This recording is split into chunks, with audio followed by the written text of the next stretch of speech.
Jadi katanya Ghazali, yo pingin bahagia itu simple. Kita sudah punya semua fasilitasnya. Allah sudah ngasih kita.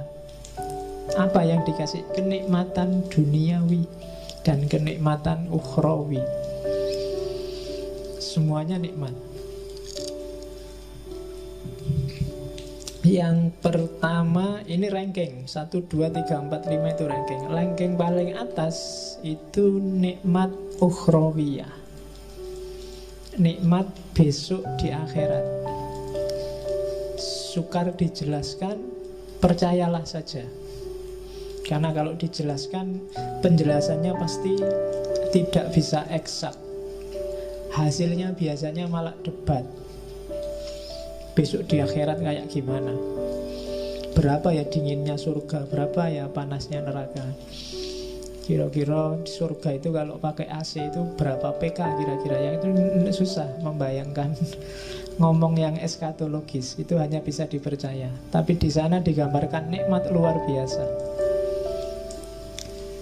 Cuma kenikmatan surga tidak akan bisa dicapai kalau kita tidak ketemu dengan nikmatnya jiwa, keutamaan nafsiyah. Kalau di dunia ini jiwamu galau, tidak tenang, entah karena apa, tidak mutmainnah, ya kamu tidak akan ketemu kenikmatan ukhrawi. Makanya kan di Al-Fajr itu, ya ayyatuhan nafsul mutmainnah. Kalau makomnya jiwamu belum nyampe mutmainnah, kamu tidak akan ketemu nikmatnya ukhrawi. Jadi jiwamu harus stabil dan nikmat dulu. Kalau di Mizanul Amal, cari nikmatnya jiwa gimana Pak? Yang pertama, akalmu. Dia akan merasa nikmat dengan ilmu. Jadi kita punya akal, bagian dari jiwa kan akal itu. Dia akan nikmat kalau dapat ilmu. Maka sering-seringlah ngasih gizi ke akalmu dengan ilmu. Semakin banyak dia dikasih suplemen ilmu, semakin dia akan merasa senang dan aman.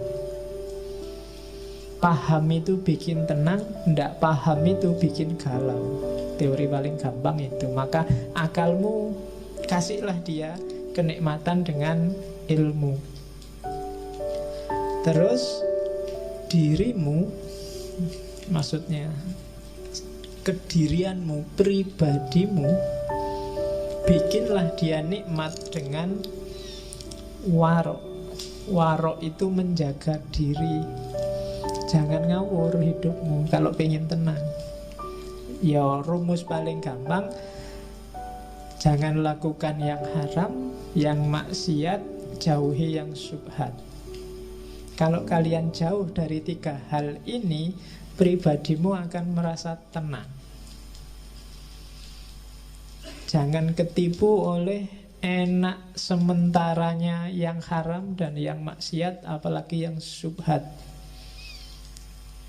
Jadi kalau akalmu selalu dapat suplemen ilmu dan dirimu terjaga dari yang jelek-jelek, kamu akan nyaman, jiwamu akan tenang. Terus yang ketiga, meskipun begitu, kamu juga harus memanjakan jiwamu dengan kesungguhan dan keberanian. Hiduplah yang serius, hiduplah yang punya cita-cita, punya target, dan berani. Yang keempat, adil. Adil itu hiduplah secara proporsional, baik di level fisik maupun di level rohani. Jadi proporsional itu ya yang harusnya 10 dikasih 10, yang harusnya 1 dikasih 1. Fisik itu adil, kalau sehari butuh makan 3 kali ya dikasih 3 kali. itu adil. Rohani itu adil, ya sesuai dengan kebutuhanmu. Misalnya sudah waktunya nikah, ya nikah aja. Sudah jatuh cinta, waktunya pacaran, ya jatuh cinta aja, enggak apa-apa. Nggak usah dibendung-bendung, saya anti pacaran Pak, nggak mau jatuh cinta Pak. Kalau jatuh cinta ya jatuh cinta aja, kenapa enggak? Wong itu fitrah. Yang nggak boleh kan melampiaskannya kayak gimana. Tapi yang fitrahmu untuk suka pada lawan jenis, bukan yang sesama jenis loh ya, itu penuhilah, nggak apa-apa. Kalau ini terpenuhi, kamu akan utama jiwamu, nafsiyahmu tenang, mutmainnah, baru kamu dapat kenikmatan ukhrawi. Cuma syaratnya tidak akan sempurna jiwamu tenang kalau badaniyahmu tidak sempurna. Ya kayak tadi loh, kalau fisiknya tidak adil, waktunya ada makannya kamu puasa terus, harusnya ada tidurnya kamu pakai melek terus, jiwamu juga tidak akan tenang, tidak akan mutmainnah. Harusnya kamu kawin malah bisa 4 kok malah tidak kawin-kawin, itu tidak mutmainnah. Harus dibikin tenang. Karena nafsu itu kalau tidak kamu tenangkan, lama-lama dia akan meledak. Karena dia nuntut terus disuruh bungkem, nuntut terus disuruh bungkem. Pada saatnya dia akan menyusahkanmu. Sama kan kadang-kadang santri itu waktu di pondok tidak boleh lihat TV, tidak boleh baca koran, tidak boleh bawa HP, tidak boleh itu. Begitu keluar dari pondok kuliah, dia yang pertama nyari pacar. Karena kemarin nggak boleh apa-apa, sekarang kumat. Ya, jadi ndak, badaniyahnya beres dulu. Kalau badaniyahnya nggak beres, jiwamu ndak akan beres. Kaya dulu, punya istri dulu, pinter dulu, fasilitas dulu, baru jiwanya bisa tenang. Jadi badaniyah. Kalau rumusannya Ghazali, paling gampang untuk ngecek apakah badaniyahmu sudah nikmat, sudah bahagia, yaitu yang pertama sehat,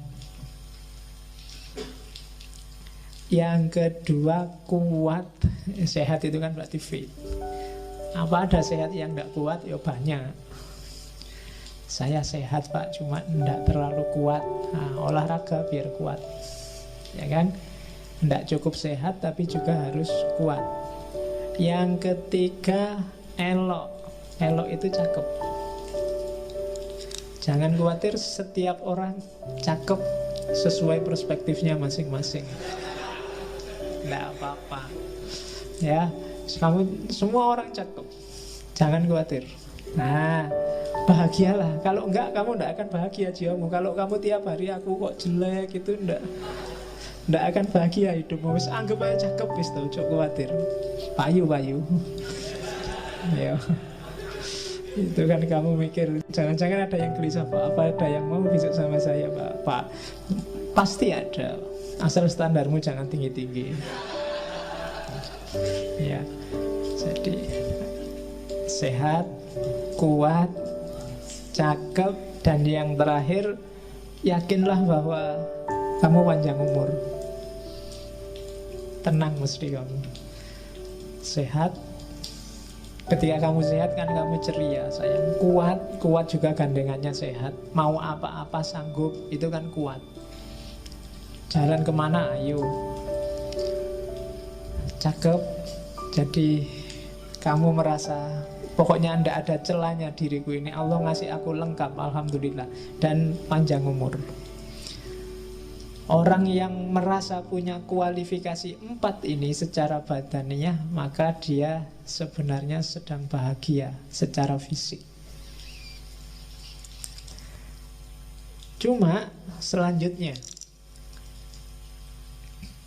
untuk nikmat badaniyah kita butuh kenikmatan eksternal dari dunia di luar diri kita. Kita butuh punya harta, itu kan di luar. Kita butuh punya keluarga, itu di luar. Kita butuh dihormati orang, itu juga dari luar. Jadi kita butuh kenikmatan dari yang di luar diri. Dari kenikmatan di luar diri itulah diri kita akan merasa nikmat secara fisik. Dari nikmat secara fisik itu kita akan nikmat secara rohani, secara jiwa. Dari kenikmatan rohani itu pada akhirnya secara ukhrawi nanti kita juga akan nikmat. Cuma kenikmatan dari luar itu butuh pelengkap luar yang sangat luar. Apa bahasanya? Yaitu apa? Kenikmatan taufikiyah. Kenikmatan yang menunjukkan kalian merasa bahwa Allah itu sayang padamu dan ngasih banyak padamu. Sebagus apapun kehidupanmu hari ini, kalau kamu merasa dicueki Allah, atau apalagi Allah benar-benar cuek padamu, kamu gak akan dapat merasakan kenikmatan apapun. Kamu melakukan korupsi, enak loh korupsi itu. Kamu dapat banyak uang, mau apa aja bisa. Tapi karena kamu tahu bahwa dengan kamu korupsi ini Allah tidak akan ridho padamu, maka tidak jadi nikmat. Kamu nyontek ujian, enak kan? Nyontek itu nggak perlu capek-capek belajar, bisa langsung jawab. Dan bener lagi, dan bagus lagi. Dosennya sampai heran, ini kuliah tidak pernah masuk, makalah tidak jelas, disuruh ngomong apa juga temennya nggak paham, tapi jawabannya sip, akhirnya dikasih A. Tapi karena kamu ngerti itu nyontek, A-mu itu bukan sumber kebahagiaan. Kenapa? Karena kamu ngerti bahwa sebenarnya Allah tidak ridho dengan nyontekmu. Maka dasar dari semua kenikmatan tadi adalah keutamaan taufik, taufiki. Dapat hidayah, dapat inayah, dapat petunjuk, rusd, dan seterusnya. Jadi pertama-tama yakinlah bahwa Allah ridho padamu. Setelah itu carilah bekal yang kamu butuhkan untuk nikmat, untuk bahagia. Nyari harta, nyari kehormatan, nyari status, cari tidak apa-apa, itu sumber kehormatan. Kalau itu sudah dapat, maka kamu akan dapat kenikmatan duniawi, kenikmatan badaniyah. Dengan bekal kenikmatan badaniyah ini, jiwamu juga akan nikmat, bahagia, akan tenang. Ketika jiwamu bahagia, insya Allah besok akhiratmu bahagia. Bandingkan dengan orang yang sejak awal sudah tidak dapat ridhonya Allah, maka kenikmatan eksternal tadi akan jadi sumber bencana. Kenikmatan badaniyahnya akan disetir oleh nafsunya, maka jiwanya nggak akan jadi tenang. Dan di akhirat juga otomatis kacau. Jadi rumus pertama bahagia adalah pastikan bahwa menurutmu yang kamu lakukan itu diridhoi oleh Allah. Oke, setelah itu baru mikir nyari uang di mana, nyari kerja di mana, nyari istri di mana. Kalau sudah dapat kekayaan, dapat status, dapat kerja, itu kan nikmat. Hasilnya semua itu kenikmatan badaniyahmu. Kamu jadi sehat, kamu jadi kuat, kamu jadi elok, kamu jadi tampan. Kemarin gak punya duit, beli sampo sama sabun aja. Nah kan, kalau duitnya banyak kan sekarang santai, beli parfum, beli make up, malah bisa.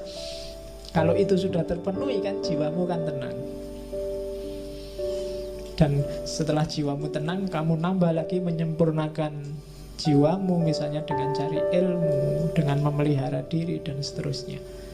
Maka ketika kamu meninggal, kamu akan mutmainnah, dan kamu akan dapat kebahagiaan ukhrawi.